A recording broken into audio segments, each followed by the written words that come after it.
नमस्कार। कार्यक्रम समृद्धिको यात्रामा हार्दिक स्वागत छ। यस कार्यक्रममा हामी समसामयिक आर्थिक विषयवस्तुका साथमा यहाँहरूमाझ उपस्थित हुने गर्छौं।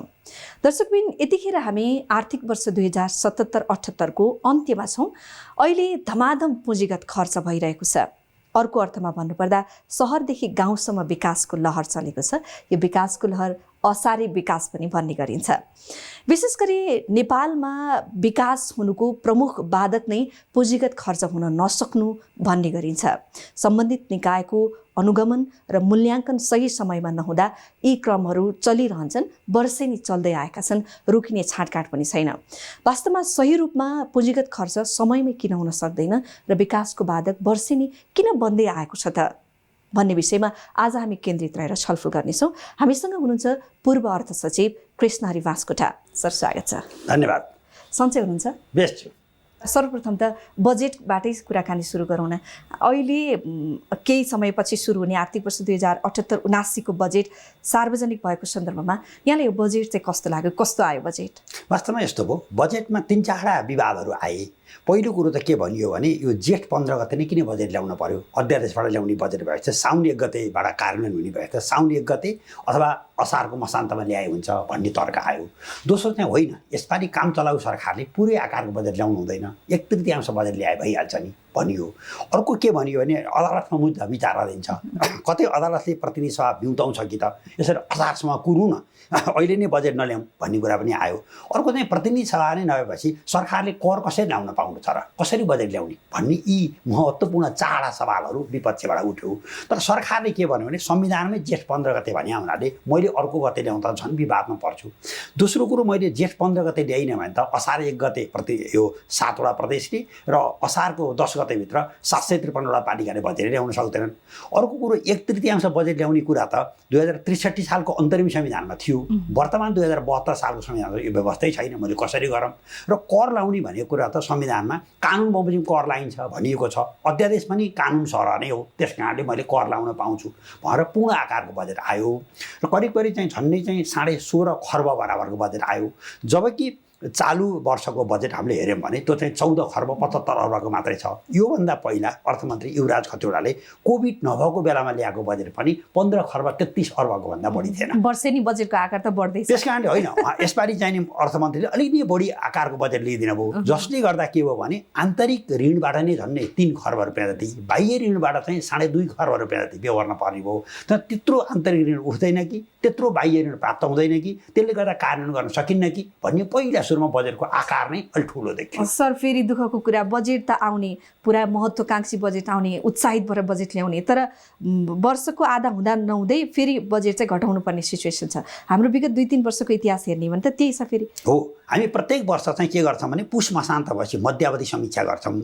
मध्यावधि समीक्षामा कति खर्च भयो र कति स्रोत आयो भनेर त्यसको स्रोत र त्यसको खर्च दुईटैलाई मापन गर्छौँ। र अहिलेसम्म चाहिँ करिब लगातार 10 वर्ष जति भयो, झन्डै 15 देखि 20% पुष मसान्तको दिनमा, त्यो ठ्याक्कै पुष मसान्तको दिनमा त हुँदैन, माघको 15 गते 20 गतेमा अर्थमन्त्रीले जुन मध्यावधि समीक्षा गर्नुहुन्छ त्यसमा बजेटको आकार चाहिँ करिब 10 देखि 25% चाहिँ घट्ने गरेको छ। यसपालिको पनि मलाई पक्का छु 78-79 को बजेट पनि अब आउने चाहिँ 78 सालको चाहिँ नि करिब पुष मसान्तमा यसको मध्यावधि समीक्षा गर्दा यसको आकार पनि 16.5 खर्बबाट यो पनि मोटामोटी 15 खर्ब अथवा 14.5 खर्बमा आइपुग्छ। सर, यो कति अव्यावहारिक जस्तो देखिन्छ। अब एउटा अर्थमन्त्री, त्यसमा पनि अहिलेको अर्थमन्त्री त विगतमा पनि यो पदभार सम्हालिसक्नु भएको व्यक्ति होइन, अलिकति व्यावहारिक रूपमा खर्च हुने खालको सीमित हामीसँग भएका स्रोत साधनको एकदमै राम्रोसँग परिचालन हुने गरेको ठिक्क खालको बजेट ल्याउँदा हुँदैन थियो? यसमा यसो हो, मुलुकमा हामीले राजनीति सकियो भने जस्तो लागेको छ। हामीलाई के लागेको थियो भने 7 सालमा राणालाई हटाएपछि अब मुलुकमा राजनीति गर्न आवश्यक भएन, अब आर्थिक समृद्धिमा जाने भन्यौँ। फेरि 15 सालमा राजा महेन्द्रले शासन लिएपछि अब फेरि राजनीतिक लडाइँको यात्रा सुरु भयो भन्यौँ। जुन बेला पञ्चायतलाई ढाल्यौँ हामीले चाहिँ 46 सालमा चाहिँ जनआन्दोलन सफल बनायौँ। त्यसपछि अब चाहिँ सिद्धियो सबै कुरा भन्यौँ। फेरि राजाले फडा उठाए र प्रत्यक्ष शासन गरे। अझै प्रतिगमन सच्याएर रहन्छ भनेर फेरि आन्दोलन गऱ्यौँ र 62-63 मा आन्दोलन गरेपछि त हामी त कुरो टुङ्ग्यायौँ। अब समृद्धिमा जाने भन्यौँ। फेरि प्रतिनिधि यो संविधान सभाको निर्वाचन भयो नि, 4 वर्षसम्म संविधान सभाका ले काम गर्दा पनि संविधान ल्याउन सक्नु भएन। राजनीति त जिउका तिउरे छ। पछि हामीले खिलराज रेग्मी जस्तो प्रधान न्यायाधीशलाई सरकारको प्रमुख बनाउन पर्यो। अनि बल्ल संविधान सभाबाट हामीले चाहिँ यो संविधान ल्याइसकेपछि अब चाहिँ हाम्रो राजनीतिक यात्रा विश्राम भयो भनेका थियौँ। अब त सुरुवात भयो जस्तो भयो त, बल्ल राजनीति बल्ल सुरु भयो जस्तो, 7 साल नेपालमा फर्किया जस्तो अवस्था भयो। यो राजनीतिले यति रुमलो बनाइदियो मुलुकको समृद्धिलाई, यसमा भनिसाध्यै छैन। मूल जड यही नै हो। अहिले चाहिँ अहिलेका अर्थमन्त्रीले चिरिच्याट्ट परेको बजेट हामीले त्यस्तै 10 खर्ब खर्च गर्न सकौँला, हाम्रो 7 खर्ब जति रासो उठ्ला भनेर ल्याए भने यसको समर्थन गर्ने तपाईँले कोही एमाले इतरका चाहिँ कुनै विद्वान, एमाले इतरका कुनै राजनीतिज्ञ अथवा चाहिँ अमेरिका जापानमा बसेका मयौँ भन्ने चाहिँ नि ब्रेन ड्रेन भएका विद्वानहरू त्यस्तो देख्न भएको छ र? छन्। हामी सबै राजनीतिमय भयौँ। यसर्थ हामीले टिप्पणी नै केमा गऱ्यौँ भने जो मान्छेले संविधानमै अब बजेट आउने दिन तोकिनुपर्छ भनेर हामीले 15 गते लेखेका थियौँ, त्यो दिन राजीनामा दिएको प्रधानमन्त्रीको अर्थमन्त्री भए पनि त्यसैले बजेट ल्याउँछ सम्म भनेर हामीले संविधानमा 15 गते बजेट लेख्यौँ। अहिले हरकत देखाएर सबै मान्छेले 15 गते लौ त बजेट लिएर उहाँहरू पाखुरा सुर्किन भयो। हामी टेक्नोक्राटले नि पाखुरा सुर्क्यौँ, हामी भनौँ न भूतपूर्व पदाधिकारीहरूले पनि पाखुरा सुर्क्यौँ, भूतपूर्व राजनीतिज्ञहरूले पनि पाखुरा सुर्क्यौँ। भने हामी समाजका प्रत्येक तबकाहरू फेरि यतिखेर चाहिँ जेठ 15 गते बजेट ल्याउनु हुन्न भनेर हामी आइपुग्यौँ। यसले गर्दा हाम्रो राजनीतिक यात्रा नै पुरा भएन। आर्थिक समृद्धिमा हामी नगएको हुनाले हामीले सही कुरो कसैले गर्यो भने पनि यो चिज तिमीले सही गर्यौ भन्ने मान्छे नै नभएको हुनाले मान्छेले सही कामै नगर्ने भयो। यसको मतलब हामी काम कर्म हाम्रो व्यवहारिकता भन्दा पनि लोक रिजाइमा चाहिँ बढी लाग्यौँ। यसको प्रतिफल त भोलिका दिनमा त राम्रो नतिजा त देखिँदैन। होइन, तपाईँले भनेको लोक रिजाइ त कस्तो डरलाग्दो भने नकारात्मक लोक रिजाइ भयो। अहिले कुनै पनि कुरो सकारात्मक भरियो भने त यो त मण्डले भइहालेछ। पञ्चायत कालमा मण्डले भन्ने चलन थियो। अहिले मैले अलिअलि भनिरहेको अभिव्यक्तिले कतै त केपी शर्मा ओलीका मान्छे अहिलेका सरकारका मान्छेहरू छन् कि भने जस्तो लाग्ने भयो। अहिले नेपालमा 97% बालबालिकाहरू स्कुल जान थालेका छन् भनियो भने त जान्छन्। तपाईँले कहाँ के तपाईँले पढ्न पठाउनु भएको छ भन्लान् जस्तो। अहिले नेपालमा त करिब 27,000 किलोमिटर त सडक मोटरेबल बाटो छ भने तपाईँ मोटर चढाएर के 27,000मा डुल्नु भएको छ तपाईँले थाहा पाउनुभयो भन्लान् जस्तो। त्यस्तो खाले भयो। नेपालमा बाटो भने एक रत्ती पनि छैन। कुनै पनि बालबालिका स्कुलै जाँदैन रहेछ। क्या गजब भनिदिनु भयो हो, कुरो बल्ल बुझ्नु भएछ, बल्ल विद्वान हुनु भएछ भन्लाम जस्तो हामी भयौँ। हामी नकारात्मकताले यति धेरै अब हामी यस्तो ठाउँमा पुग्यौँ भनिसाध्यै छैन। त्यही भएर तपाईँले अहिले सोध्नु भएको प्रश्न चाहिँ के हो भने खालि के कारणले हामी गर्न सक्दैनौँ। एक, राजनीतिले के गर्यो भने कुनै पनि आयोजना मनमा कल्पना गरेको हुन्छ त्यो बजेटमा हाल्न पर्यो। न त्यसको डिपिआर डिटेल डिजाइन रिपोर्ट भएको छ, न त्यसको प्री फिजिबिलिटी पूर्व सम्भाव्यता अध्ययन भएको छ, न सम्भाव्यता अध्ययन नै भएको छ, न त्यसको वातावरणीय प्रभाव मूल्याङ्कन भएको छ, न त्यसलाई प्रोजेक्ट बैङ्कमा हालेर त्यसको लाभ लागत हेरेका छौँ, न त्यो एमटिएफ भन्छ 3 वर्ष रोलिङ योजनामा परेको छ, न हाम्रो 15औँ आवधिक योजनामा परेको छ, न हामीले चाहिँ नि एक प्रकारले सस्टेनेबल डेभलपमेन्ट गोल 17वटा गोल छ सन् 2030 सम्म पुरा गर्ने, न त्यो 17वटा लक्ष्यभित्र परेको छ, न सम्बन्धित मन्त्रालयको बिजनेस प्लानभित्र परेको छ। कहीँ पनि नपरेको चिज एकजना कुनै नेतालाई, प्रधानमन्त्रीलाई, कुनै मन्त्रीलाई, कुनै अर्थमन्त्रीलाई सपनामा आएको आयोजना हामीले ट्याक्क बजेटमा राखिदिने भयौँ। त्यो योजना राख्न मिल्दैन भनेर न मन्त्रीमण्डलले बोल्छ, न राष्ट्रिय योजना आयोग बोल्छ, न अर्थ मन्त्रालयको होल टिम बोल्छ, न सम्बन्धित मन्त्रालयको चाहिँ सचिव लगायतका टिमले नै यो आयोजना कहाँबाट आयो भनेर बोल्छ। यस्तो अवस्था भएपछि त त्यसरी पोलिटिक्स गर्नको निमित्त कार्यक्रमहरू आइरहने भयो। अनि कार्यक्रम आएपछि के भन्छ हाम्रो सार्वजनिक खरिद ऐनले के भन्छ प्रोक्युरमेन्ट प्लान हुनुपर्छ। प्रोक्युरमेन्ट प्लान नै हुँदैन हामीसँग। त्यो नभएपछि हामी साउन 1 गते बल्ल के सुरु गर्छौँ भने यसको चाहिँ त सम्भाव्यता अध्ययन सुरु गर्न पर्यो भन्ने भयौँ। त्यसको डिटेल डिजाइन रिपोर्ट बनाउने भयौँ, त्यसको लई बनाउने भन्छ, त्यसको लगत इस्टिमेट बनाउन थाल्ने भयौँ, त्यसको आर्किटेक्ट इन्जिनियरले डिजाइन गर्न थाल्ने भयौँ। यसो गर्दा गर्दै पुस माग जाने भयो अनि ठ्याक्कापट्टा निकाल्ने भयौँ। हाम्रो सार्वजनिक खरिदले 2 महिना नभइकन त ठ्याक्कापट्टाको प्रक्रिया नै पुरा हुँदैन। हाम्रा ठेकेदार साहबहरू पनि कम हुनुहुन्न, उहाँहरूले पनि अनेक जालझेल गरेर त्यो ठेक्का प्राप्त गर्नुहुन्छ।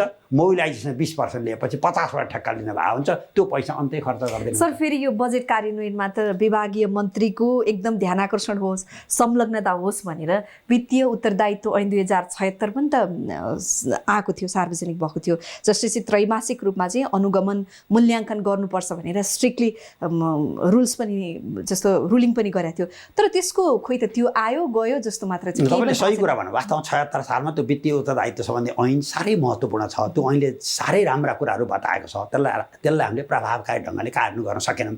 यसको पछाडि हेर्दाखेरि पहिला 64 सालको सुशासन ऐन हेर्नुपर्छ। सुशासन ऐनले चाहिँ के गरिदियो भने मन्त्रीको अधिकार कति, सचिवको अधिकार कति भनेर विभाजन गरिदियो। त्यसमा चाहिँ नि एक प्रकारले आर्थिक सम्बन्धी अन्य ऐनहरू पनि छन्। प्रत्येक वर्षको चाहिँ साउन 1 गते अर्थ सचिवले अन्य सचिवहरूलाई खर्च गर्ने अख्तियारी दिनुहुन्छ। अर्थमन्त्रीले सम्बन्धित विभागीय मन्त्रीहरूलाई खर्च गर्ने अख्तियारी दिनुहुन्न। अहिले जस्तो सडकतर्फ करिब 1 खर्ब रुपियाँ बराबरको बजेट विनियोजन छ। त्यो अहिलेका मन्त्री, भौतिक योजना मन्त्रीले त्यो 1 खर्ब खर्च गर्ने अधिकार पाउनु भएको छैन। भौतिक योजना मन्त्रालयका सचिवले खर्च गर्ने अख्तियारी पाउनु भएको छ। यो एक्जाम्पल उदाहरणको लागि भनियो भने त्यो काम जति पनि हुँदैन नि, त्यसमा सचिवले सजिलै यो मन्त्रीको कारणले यो खर्च भएन भनिदिने हुनुभयो। तर मन्त्रीलाई त्यो खर्च गर्ने अधिकारै छैन।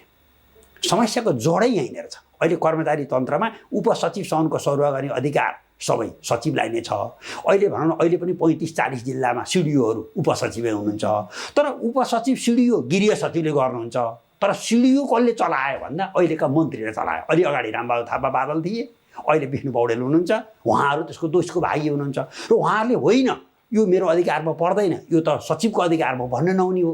अहिले कुनै पनि व्यक्तिलाई कर लाउन पर्यो भने त कर अधिकृतले लाउँछ। विष्णु पौडेल भन्ने अर्थमन्त्रीले कर लाउने होइन। कसैको नाममा जग्गा सुक्री बिक्री भयो भने त्यो मालपोत अधिकृतले जग्गा पास गरिदिन्छ। त्यो भूमि सुधार मन्त्रीले होइन। कसैको नाममा जग्गा पास भयो भने यो त मन्त्रीले पास गराउनु भयो भन्दा मन्त्री पनि मौन भन्नुहुन्छ।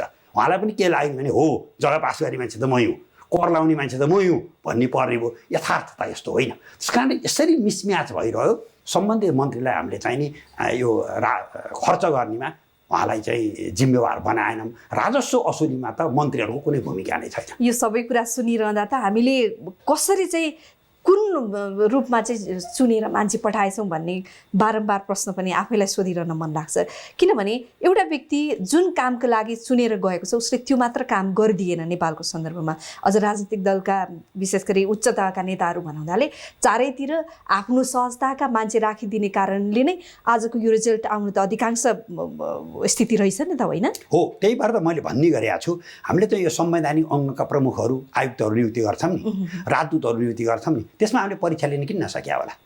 सचिवको निमित्त चाहिँ सेक्सन अफिसरको परीक्षा लोकसेवा आयोगले सञ्चालन गर्ने, अख्तियारको प्रमुख आयुक्त, लोकसेवा आयोगको अध्यक्ष, निर्वाचन आयोगको प्रमुख आयुक्तमा हामीले किन परीक्षा नलिया होला? अमेरिकाको राजदूत, चाइनाको राजदूत, भारतको राजदूतमा परीक्षा किन नभएको होला? वास्तवमा मुलुकमा त मेरिटोक्रेसीबाट चल्ने भने म्याक्स वेबरले 1960s जुन ब्युरोक्रेसी भन्ने किताब लेख्नुभयो, दुनियाँ नै मेरिटोक्रेसीबाट चल्ने हो नि। जो योग्य छ त्यसले नै गर्ने हो।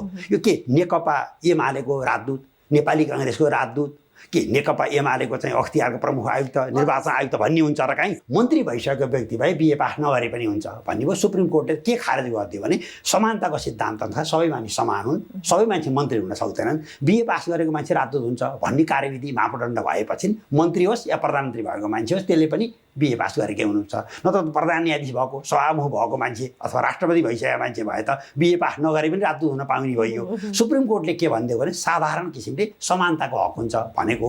त मूल जरो कुरोमा हामी कहाँ जान पर्छ भने हामीले चाहिँ जुन व्यक्तिलाई जे अधिकार प्राप्त व्यक्ति छ त्यो व्यक्ति सार्वजनिक रूपमा जवाफदेहितामा नजाउन्जेलसम्म हामीले यो काम गर्न सक्दैनौँ। तपाईँलाई प्रष्ट भनौँ, अहिले जति पनि करिब 10 खर्ब राजस्व असुली गर्ने भनेको छ, यसमा सरी फर द्याट अर्थमन्त्रीले 1 रुपियाँ पनि राजस्व उठाउनुहुन्न। सबै राजस्व उठाउने भनेको भन्सार अधिकृत कर अधिकृतले हो।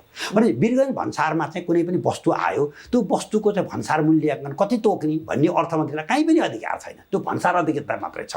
यो कुरो नै हामीले प्रष्ट गर्न सकेनौँ। अहिले वीरगञ्ज भन्सारमा चाहिँ तलमाथि पर्यो भन्सार तोकिएको भने यो विष्णु पौडेलले गर्दा घुस खाए भन्ने भयौँ, हामी त्यही लेख्ने भयौँ, त्यही वाचन गर्ने भयौँ, त्यही कुरा हामी पत्याउने। त्यो कुरामा उहाँले प्रतिवाद पनि नगर्ने हुनुभयो। हो, वीरगञ्ज भन्सार मैले चलाएको छु भन्ने हुनुभयो। वास्तवमा वीरगञ्ज भन्सार चाहिँ त्यही भन्सार कार्यमा जुन उपसचिव सेक्सन अफिसर छन् उनले मात्रै भन्सार लाउन पाउँछन्। त्यो किन हुन्छ त मन्त्रीलाई? यसको भ्रम के हो भने अझै पनि हामीलाई के छ भने सेरो फेरो मेरो, यो त मेरो अधिकार क्षेत्र छैन भने त म त अलिक कमजोर मन्त्री हुने भएँ, सबै सेरो फेरो मेरो भनेपछि बल्ल म बृहत्तर मन्त्री हुने भएँ भन्ने भयो।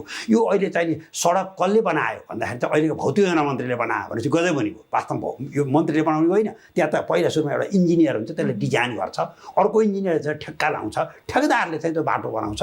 यसमा त फेरि कतै न कतै जनता पनि दोषी जस्तो केही दिनको अगाडिकै एउटा उदाहरण जस्तो लकडाउनको समयमा भौतिक योजना मन्त्री नेम्बाङजीले त उत्पाद गर्नुभयो, सडक सारा रङ्गाइदिनु भयो, सडकमा जेब्रा क्रसदेखि लिएर सारा गरिदिनु भयो, एकदम राम्रो काम गर्नुभयो नि। भनेर चर्चा पनि चल्यो, हजुरले सुन्नुभयो कि भएन? यो खासमा जनताले पनि कसले के गरिरहेछ भनेर बुझ्न नपाएका हुन्, अथवा यसमा त हजुर त सूचना आयोगमा लामो समय काम गर्नुभएको चाहिँ हैसियतमा पनि हजुरलाई त धेरै जानकारी छ, जनतासम्म सूचनै पुग्न नसकेको पनि हुनसक्छ नि? यसमा दुईटै पाटो छ, तपाईँले सही कुरा भन्नु। एउटा चाहिँ त अब नेमाङ मन्त्री नेतृत्वमा हुनुहुन्छ, त्यसले गर्दा लकडाउनको बेलामा पेन्टिङ गर्ने काम सडकमा गरियो भन्दा उहाँको नेतृत्व भयो।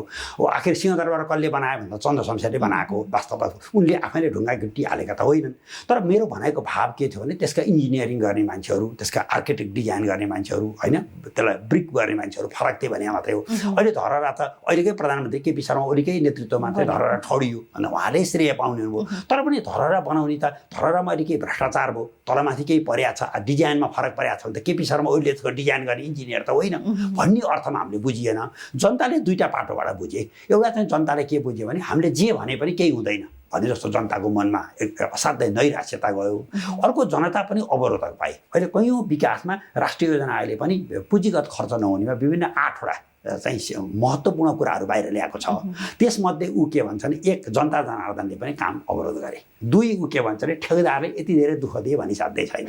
तीन, उसले वनले चाहिँ वास्तवमा प्रवेशै दिएन भन्छ। चार, बजेट नै सफिसियन्ट छैन भन्छ। पाँच, यो चाहिँ यो जुन जग्गा जमिन चाहिँ लिने मुआब्जा लिने छ यो यति लफडा छ भनी साध्यै छैन भन्छ। छ, वास्तवमा हामीले अनेक चिज चियाए पनि ढुङ्गा गिट्टी बालुवा पाइँदैन भन्छ। सात, उसले काम गर्ने कार्यविधि नै भएन त कसरी काम गर्ने भन्छ। आठ, अन्त्यमा मान्छे नै छैन, 45 लाख युवा जति खाडीमा छन्, कसलाई काम लाएर काम गर्ने। 10औं वर्षदेखि साइट क्लियरेन्स भएन, सामग्रीको आपूर्ति भएन, के भन्छ ठेकेदारको व्यवस्थापन, जनशक्ति व्यवस्थापनका कुरा त हामीले वर्षौँदेखि सुन्दै आएका छौँ। तर राज्यकै सक्रियता चाहिँ नि भयो भने कुनै पनि आयोजनामा त काम गर्न त ढिलाइ नहुनुपर्ने।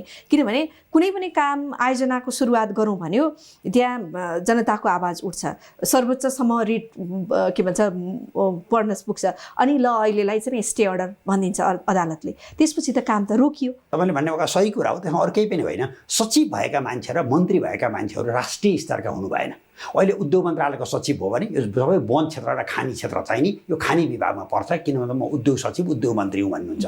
मानव कुनै सचिव र मन्त्री चाहिँ स्थानीय विकास सचिव हुनुहुन्छ भने जम्मै यो सबै वन क्षेत्र भनेको, सार्वजनिक क्षेत्रहरू भनेको त स्थानीय तहको पालिकाहरूको हुन्छ। सर यसमा पनि फेरि विज्ञताकै कुरा आउँछ, यो महत्त्व कि त्यो महत्त्व भन्ने कुरा होइन। अहिले मैले तपाईँलाई बताउन खोजेको चाहिँ तपाईँ मार्फत के थियो भने वन मन्त्री हुन्जेलसम्म र वन सचिव हुन्जेलसम्म चाहिँ वन क्षेत्र भनेको वनको उहाँहरू बुझ्ने भयो। त्यही मन्त्री र सचिवलाई चाहिँ उद्योगमा सरुवा गरिदियो भने उद्योगको उहाँहरू बुझ्ने भयो। वास्तवमा राष्ट्रिय स्तरको मन्त्री र सचिव भयो भने के बुझ्थ्यो भने होइन, वन भनेको चाहिँ वनको हो कि खानीको हो कि स्थानीयको हो, यो टुङ्ग्यम, यसरी हामीले सदाकाल लडाइँ गर्नु हुँदैन भनेर भन्थे। उनी राष्ट्रिय स्तरमा नभएर लोकलाइज भए के, उनी त्यही भित्र चाहिँ सीमित हुँदा। जस्तो भनौँ न अहिले चाहिँ अर्थमन्त्री र अर्थ सचिवले वर्षभरिमा बजेट खर्च भएन, को चाहिँ असफल भयो भन्दा अर्थमन्त्री र अर्थ सचिव भयो भन्छन्। वास्तविक कुरा त वास्तवमा बजेट खर्च नभएको दोष त 21वटा मन्त्रालयका मन्त्री र सचिव हुन् नि। उनले दिएको अर्थमन्त्री र अर्थ सचिवले दिएको बजेट वन सचिवले वन मन्त्रीले खर्च नगर्ने, भौतिक योजना मन्त्री र सचिवले नगर्ने, शिक्षा मन्त्री र सचिवले नगर्ने गरेपछि त्यसको दोष अर्थमन्त्री र अर्थ सचिवले कसरी दिनु? त्यसो भन्न पाए हुन्थ्यो। मिडियाले चाहिँ अर्थमन्त्री असफल भए, अर्थ सचिवले काम लाउन सकेनन्, स्वास्थ्यको बजेट खर्च भएन भनेकोमा स्वास्थ्य मन्त्री र सचिव चाहिँ जुगाम उठाएर बस्ने भए, किन धेरै पुरुषै छन् नि कहाँ। वास्तव त्यो बेलामा भन्नुपर्ने होइन तपाईँले अर्थमन्त्री र अर्थ सचिवलाई दोष लाउनु भएछ होइन त। म स्वास्थ्य मन्त्री र म स्वास्थ्य सचिव चाहिँ यसमा दोषी छु, यसमा चाहिँ उहाँहरूलाई अर्थमन्त्री र अर्थ सचिवलाई दोष नदिनुहोस् भन्ने मान्छे जन्मिदिए पो कुरो बल्ल सही छलफल सुरु हुन्थ्यो त। छलफल गर्नेले पनि गलत ठाउँमा छलफल सुरुवात गरिदिने पो, जुन कुरो हामी सहेर सुनेर बस्ने भयौँ। त्यही त सर, अब यत्रो लामो समयदेखि हामीले राजनीतिका कारणले विकास भएन भन्यौँ, सारा व्यवस्थाहरू चेन्ज गर्दै गर्दै यो अवस्थासम्म आयौँ, फेरि पनि समृद्धिको नारा बाँडिरहँदाखेरि मुलुक त उही स्थितिमा पुग्यो।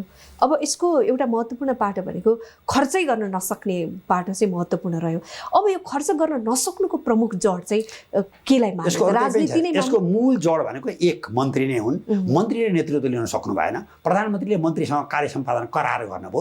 मैले थाहा अनुसार चाहिँ ली कुआन यूले चलाएको चाहिँ यदि सिङ्गापुर जस्तो हुन्थ्यो भने कतिवटा मन्त्रीलाई प्रधानमन्त्रीले तपाईँले यो काम गर्न सक्नु भएन, त्यस कारण तपाईँ फायर हुनुभयो, हट्नुभयो भन्ने हुन्थ्यो। कार्य सम्पादन करार सम्मान्य प्रधानमन्त्रीले मान्य मन्त्रीसँग गर्नुभयो, त्यो मन्त्री डल्लै पऱ्यो, केही पनि गर्न सकेन, त्यो हटेन। फेरि त्यस्तै गरी मन्त्रीहरूले पनि आफ्ना सचिवहरूसँग कार्य सम्पादन करार गरे, सचिवले पनि विभागीय प्रमुख र आयोजना प्रमुखसँग चाहिँ कार्य सम्पादन करार गरे। काम नभए बापत केही पनि भएन। यस्तो नक्कली कार्य सम्पादन करार गर्न जरुरी छैन। पहिलो कुरो हामीले त्यही बुझ्नुपर्छ। दोस्रो कुरो विकासको यो पुँजीगत बजेटमा दाताको भूमिका पनि कम उत्तरदायी छैन। वास्तवमा यो सबै पुँजीगत बजेटमा झन्डै 90% पैसा त दाताको छ। दाताका शर्त यति धेरै अप्ठ्यारा छन् कि दाताको पैसा खर्चै हुन सक्दैन नेपालमा। दाताको पैसा पुँजीगत बजेट खर्च गर्न पहिला चालु खर्च चाहिन्छ। चालु खर्च पनि हामीले गर्न सक्दैनौँ। दाताले एउटा चाहिँ अडिट रिपोर्ट लिए भन्छ, हामी अङ्ग्रेजीमा अडिट रिपोर्ट बनाउन सक्दैनौँ। दाताले सबै गरेको काम चाहिँ एउटा म्याट्रिक्समा एक्सन प्लान बनाएर काम गर भन्छ, हामी एक्सन प्लानै बनाउन सक्दैनौँ। दाताले काम गर्नुभन्दा पूर्व एउटा चाहिँ कार्यविधि बनाऊ भन्छ, हामी त्यो कार्यविधि नै बनाउन सक्दैनौँ। अहिले चाहिँ हामीले चाहिँ खर्च चाहिँ यो सङ्घ सरकारको भएन भनेर मात्रै देखिरहेछौँ। हामीले प्रदेश सरकार र स्थानीय तहलाई पानीमाथिको ओभानो बनाएको छौँ। वास्तवमा पैसा त फेरि झन्डै वर्षको अहिले पनि झन्डै 16 खर्ब मध्ये 6 खर्ब बराबरको पैसा त प्रदेश सह र स्थानीय तहमा जान्छ। वास्तवमा त्यहाँ पनि पैसा त खर्च भएको छैन। हामीले यो कुरो हेरेको छैनौँ होइन त। यस कारणले खर्च नहुनुको पछाडि चाहिँ यो आर्थिक वर्ष एउटा पनि मैले धेरै पहिलेदेखि बहस गर्दै आएको वैशाख 1 गतेदेखि चैत मासान्तलाई मानौँ न। किन अर्थमन्त्रीहरू यसमा चाहिँ यो चन्द्र शमशेरको पाला हो कि कुन बेला स्वर्ण शमशेरले 2008 सालमा बजेट ल्याउँदादेखि हो कि वास्तवमा यो साउन 1 गते र असार मसान्तमा किन रट्ठा दिएर बस्नुहुन्छ? किन यो बर्सातको बेला पनि हुन्छ? सर असारमै 40% खर्च भएको रेकर्ड पनि छ। त्यसको पछाडि चाहिँ 5 वटा कारण छ। पहिलो कारण भनेको त एक कस्तो हुन्छ भने हाम्रो चाहिँ नि ठेकेदारहरूले निर्माण व्यवसायीले पनि असारमा एकमुष्ट भुक्तानी लिनुहुन्छ, रनिङ बिलको आधारमा लिनुहुन्न। 2 हाम्रो कति डिस्प्युटहरू हुन्छ, विवादहरू हुन्छ, विवादको समाधान पनि असार मसान्तमा त गर्नै पर्यो। अरू बेलामा विवादलाई अँठ्याएर राखिन्छ, असारमा टुङ्ग्याइन्छ। 3 कतिले पेस्की लिएको हुन्छ, पेस्की लिएको कुरा पनि असार मसान्तमा फर्छोड गरेन भनेदेखि त त्यो त लगत कसिन्छ र कौशितो शाखानामा नाम जान्छ। अर्को महत्त्वपूर्ण कुरा भनेको चाहिँ हामीले कयौँ मान्छेहरू विदेश जाने अनेक गर्ने गरेका हुन्छन्, तर पनि असारमा ती मान्छे आएर पनि जसरी पनि हिसाब किताब फरफार गरेरै छोड्छन्। त्यो टुङ्ग्याउनै पर्छ। र अन्तिम सत्य कुरा भनेको चाहिँ के हो भने वास्तवमा असारमा चाहिँ त्यो आर्थिक वर्षको बजेटको चाहिँ चेक काटिएन भने त्यो ल्याप्स भएर जान्छ। हाम्रो चाहिँ के छ भने साउन 1 गतेबाट नयाँ आम्दानी हुन्छ, नयाँ नै खर्च हुन्छ। त्यसले गर्दाखेरि असार मासमा टुङ्ग्याउनै पर्ने बाध्यात्मक परिस्थितिले सबै खर्च असारमा भएको देखिएको हो। वास्तवमा असारमा काम भएको होइन, असारमा भुक्तानी भएको खर्च काम भएको होइन। 2074-75 चाहिँ पुँजीगत खर्च बढाउन धेरै नीतिगत रूपमा अथवा भनौँ कानुनी रूपमा परिवर्तन पनि गरियो। अघि हामीले कुरा पनि गऱ्यौँ वित्तीय उत्तरदायित्व ऐन 2076। यी सबै ऐन भएको के काम लाग्यो त? हामीले असारमै आएर सबै काम गर्ने? अहिले यसो हो, अहिले अर्थ मन्त्रालयले आयोजना व्यवस्थापन कानुन बनाऊँ भनेर एउटा प्रस्ताव गरेको छ। आखिर सबै अध्यादेशबाटै चलिरहेको छ नि त। म त अफर गर्छु यो अध्यादेशबाटै यो चाहिँ आयोजना व्यवस्थापन कानुन ल्याइदियो हुन्छ नि त। त्यसो भने बल्ल आयोजना कसरी सञ्चालन हुन्छ, कसको जिम्मेवारी हुन्छ भन्ने कुरा एसओपी भन्छ, स्ट्यान्डर्ड अपरेसन प्रोसिड्युर क्लियर रूपमा देखिन्छ। अनि आयोजना प्रमुखले गर्छ। दोस्रो कुरा हामीले आयोजना प्रमुखलाई सरुवा नगर्ने भने आउँ नि त। हामी मन्त्री सचिवलाई त एउटा गजब उहाँहरूको एउटा मोज भनेकै के भन्थ्यो, सरुवा गर्न सकिने काम त गर्न सकिँदैन। सरुवा तुरुन्तै गर्न सकिन्छ। सरुवा गरेर कर्मचारी फेरि फटाक्से गइहाल्छ। कर्मचारी पनि कस्तो नि सरुवा कुरेर बसी आएको देखिन्छ कि सरुवा भएको 12 बजे सरुवा हुँदा 1 बजे रमाना लिएर हिँडिसक्छ। सिडिओहरूको सरुवा अब आज 9 बजे 11 बजे त राति नै सिडिओहरू त हिँडिसक्छन्। पछि सरुवा गर्न मन्त्रीले सक्ने र एक प्रकारले भन्दाखेरि चाहिँ कस्तो भने अरू मान्छे पनि सरुवामा दौडिहाल्ने। हामीले बहुवर्षीय आयोजना लाउने भन्यौँ। बहुवर्षीय आयोजना भनेर त 5 वर्षलाई बहुवर्षीय आयोजना हामीले प्रत्येक चाहिँ साउनमा कुनै पनि प्रक्रिया पुरा गर्न पर्दैन भने हो नि। बजेट मात्रै भए पुग्छ, सुरु काम लाउन सकिन्छ। हामी बहुवर्षीय आयोजना गरेर सुरु काम लाउन पनि सकेनौँ। अर्को चाहिँ हामीले चाहिँ निश्चित रकमको चाहिँ आयोजना छ भने त्यसको प्रोजेक्ट स्थापना गर्ने, साइटमा अफिस खोल्ने, आयोजना प्रमुख खटाउने, त्यसको निमित्त कर्मचारी खटाउने, ती कर्मचारीलाई 1 वर्षमा ढुक्कसँग त्यहाँ काम गर्न दिने, उनले डु अर डाई मर या गरको सिद्धान्तमा काम गर्ने भने हो नि त। यी कुरा हामीले कानुनै गर्न सकेनौँ। यसले गर्दा मलाई त के लाग्छ नि, यसमा राजनीति, कर्मचारी तन्त्र र जनता सबै नै हामी चाहिँ एक प्रकारले दोषको भागीदार छौँ जस्तो लाग्छ। मात्रात्मक रूपमा राजनीतिज्ञको दोष बढी हुनु स्वाभाविक हो। कर्मचारी तन्त्र पनि कम यसको दोषी छैन। मेरो चाहिँ कुनै आयोजना प्रमुखलाई म आयोजना काम सुरु गर्छु भन्दा त्यसमा रोकावट हुन्छ जस्तो मलाई लाग्दैन। फेरि यसमा राजनीति भनौँ अथवा नेताहरूले कर्मचारी तन्त्रलाई दोष दिने, कर्मचारी तन्त्रले राजनीतिक नेताहरूलाई दोष दिने अथवा राजनीतिलाई दोष दिने, केही हदसम्म जनताहरू पनि दोषी छन्, त्यो आफ्नो ठाउँमा छ।